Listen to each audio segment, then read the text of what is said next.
Selamat sore teman semuanya dimanapun berada. Saya doakan semoga sore ini teman-teman dalam keadaan sehat walafiat. Amin Allahumma amin. Terima kasih ya teman-teman.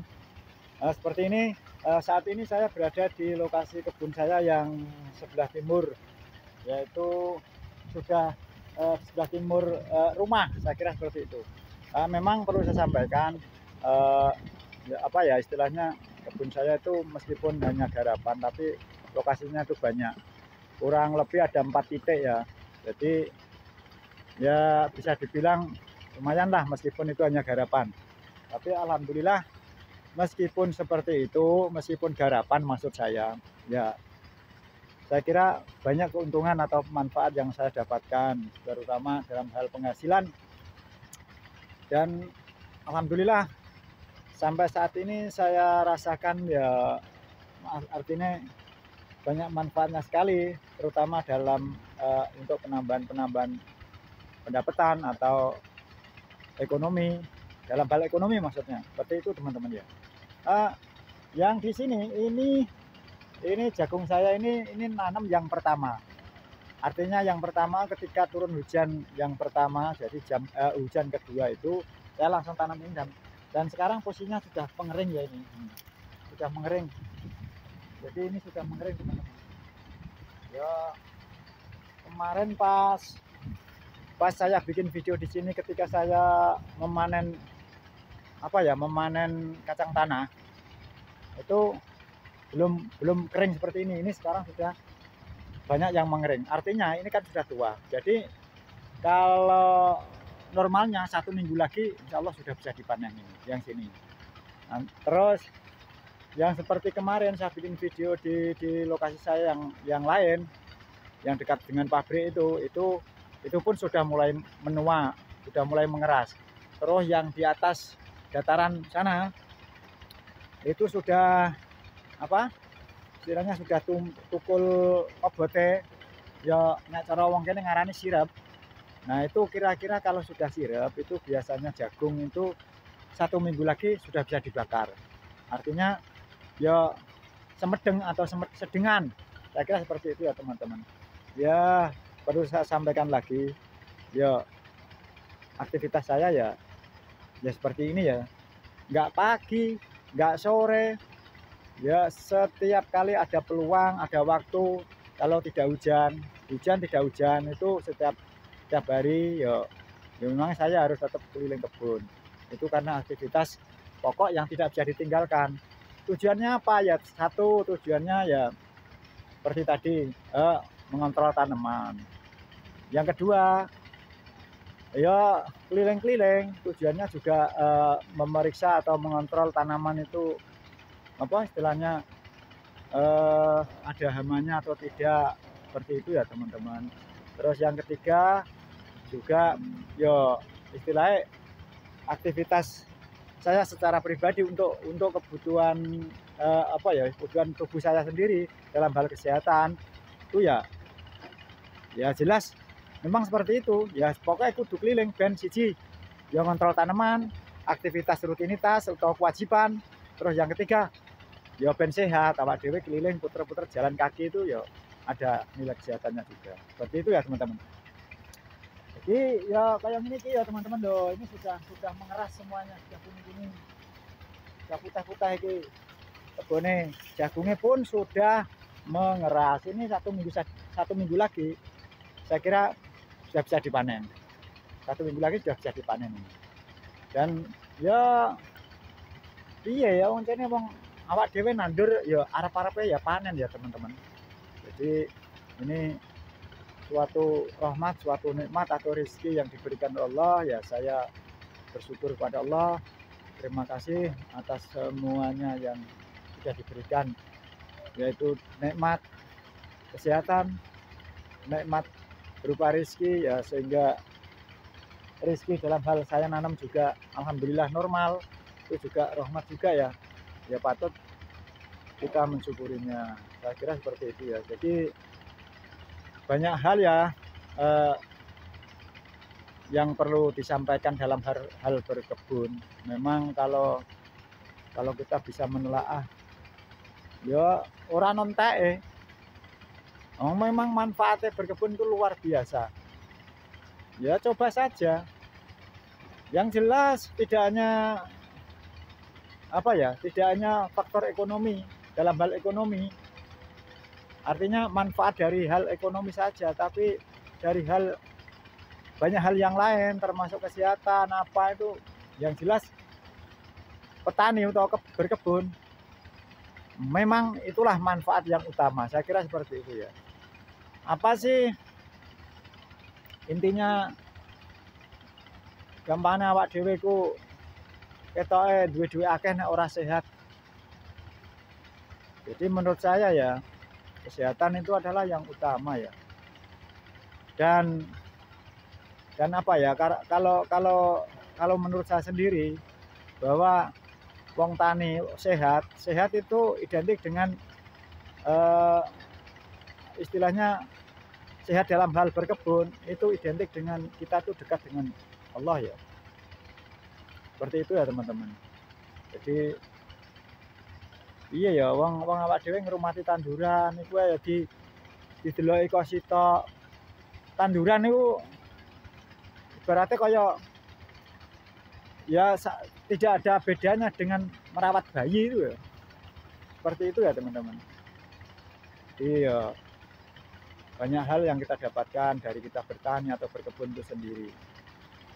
Ya, nah awak dhewe iku ancene gelem polah ya. Yang jelas manfaat dari pola kita atau aktivitas kita itu ya yang jelas ya kesehatan. Tidak hanya itu saja. Makanya selalu dianjurkan ya. Yang jelas selalu dianjurkan dalam hal bertani. Soalnya wong tani itu orang yang menciptakan bahan makanan. Wong do duwe kabeh, do usaha kabeh nek gak ana wong tani, walah lara kabeh. Yakin ya. Makanya jangan meremehkan wong tani ya. Andaikan wong tani ki sak Indonesia iki gampangane protes wis gak gelem tani. Ya hancur. Negara hancur. Makanya nek kadang-kadang wong tani ku paribasane hasil pertanian naik dikit saja demonya nggak pernah berhenti. Ya kan? Betul nggak teman-teman? Wong tani ku paribasane hasil karyane wong tani itu naik dikit saja. Itu kan demonya nggak pernah berhenti. Tapi kalau yang lain naik selamanya naik terus juta ya ora ono piye-piye. Nyatanya nggak protes 1-2 hari sudah. Tapi kalau dari hasil karya orang tani yang dinaikkan, komoditas pertanian yang dinaikkan, wes oleh nguring negara ora wis. Saya kira seperti itu ya teman-teman. Makanya apa ya, kalau kita itu pandai-pandai bersyukur, seharusnya tidak seperti itu ya teman. Kita sebagai perawat atau penjaga ekosistem lingkungan dalam hal berkebun loh, ini seharusnya ya dihargai. Bahkan kalau orang-orang yang pengusaha besar, saya sendiri juga bingung ya, pemerintah ini gimana? Bu ya ditolong kaya awak dhewe sebagai petani, meskipun petani kecil. Awak dhewe iki termasuk yang melestarikan lingkungan melalui hasil karya dalam bertani atau berkebun. Itu yang menjaga ekosistem lingkungan itu ya petani-petani iki. Dan pengusaha, saya ini pengusaha tambang. Menjaga apa tambah merusak? Pertambangan itu merusak lingkungan, tapi nyatanya negara malah melindungi piye. Ya mohon maaf ya. Saya tidak kok repot-repot oga. Ya contohnya yang gunung-gunung do diledosno, do dikeruki ngono ya jalan. Ya memang semua berkaitan dengan manfaat. Ya tapi ya delok-delok to. Oh aja angger diijini wae no. Nyatane perubahan iklim, perubahan cuaca itu tidak lepas dari rusaknya lingkungan. Kira-kira seperti itu ya. Tapi kalau wong sing minoritas Dalam artian kaya awak dhewe iki petani, meskipun kita ini pelestari lingkungan, ya wis ora ngarah diopeni, ra didelok, mergo ora dianggep ora ono hasile. Tapi perlu disadari ya teman-teman bahwa tanpa awak dhewe iku menyadari lebih jauh, justru para petani ini ya, para petani ini adalah yang nyelametno wong sak alam donya. Ya rasakno wae. Siji, saupamane wong sak donya iku ana wong sing gak gelem terjun ning bidang pertanian. Ya saya kira ya hancur lah, mati kabeh wong-wong. Yang kedua, kok upama wong-wong sing ning bidang pertanian iki protes, moh nandur-nandur. Ya yang jelas lingkungan pun juga tidak akan lestari seperti ini. Benar enggak? Banyak manfaat, makanya kalau orang tani lagi ngundakno hasil karyane atau panenane wae oleh demo kok nganti setahun ra wis. Tapi ketika orang yang istilahnya bergerak di bidang usaha atau pengusaha, baik itu pengusaha apa kayak terlebih pengusaha pertambangan ya, nanti malah dilindungi, nyatanya dikasih izin. Ya enggak. Coba kalau yang menjadi atau yang punya pemangku kekuasaan atau pemangku kebijakan, turun dong, mengisor-ngisor seperti apa rusaknya lingkungan itu. Karena karek ngijini wae gampang. Ya terus anak putune besok terus piye? Saya kira seperti itu ya teman-teman. Makanya apa? Kebun saya itu yang deket pabrik dulu pernah ditawar sekian M, saya nggak gubris. Nah wis dideki pabrik kabeh terus anakku manggon ndi? Anak turunku manggon ndi? Saya kira seperti itu ya teman-teman. Saya ndak iku maksudnya wong jenenge iku ya tinggalane wong tua. Artinya warisan dari turun temurun ya tak lestarekno. Jadi ya tetep kanggo kebun ben awak dhewe iso nandur-nandur. Lah nek nuruti apa dideki pabrik katakanlah 1 M, habis 1 M sudah. Saya kira seperti itu ya teman-teman. Makanya saya pola pikir saya itu agak dikatakan kalau orang sini mengatakan saya kolot ya. Kolot nggak apa-apa demi anak cucu saya. Ya orang-orang yang mengatakan saya kolot itu kan karena apa? Tidak bisa mengambil keuntungan dari ya tadi ngerimu aku kurang hasil no. Kira-kira seperti itu ya teman-teman. Oke ya teman-teman. Jadi banyak hal yang perlu kita pahami, yang perlu kita sadari. Banyak hal pula yang harus kita telaah berkaitan dengan berkebun itu sendiri.